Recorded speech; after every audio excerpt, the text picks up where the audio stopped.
kiwango cha maadili kile ambacho sisi tulikuwa nacho hakipo, kimeondoka.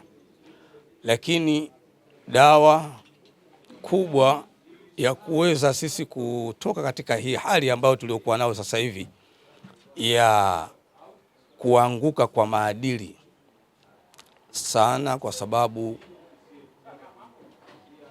tunahitaji kuweka mitaala katika shule zetu na katika madarisi zetu kuwafundisha vijana maadili.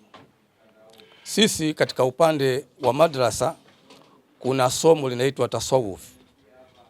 Hili somo la tasawuf kwa sisi watu wa Ahlus Sunna wal Jamaa huwa limewekwa kipaumbele sana, kwa sababu lile somo linamfanya mtu kumvunja na kumtengeneza katika maadili, kwa sababu kwa mwanadamu kwa alivyo, akipatwa na neema yoyote kuna namna fulani ya kujikweza. Inatakiwa tufanye jitihada ya makusudi ili kuirudisha jamii katika hali ambayo ya tabia ya kujielewa kwamba huyu mzazi wangu, huyu hapa amenizidi hivi, ili tuweze kuishi katika maadili kama vile tulikotoka.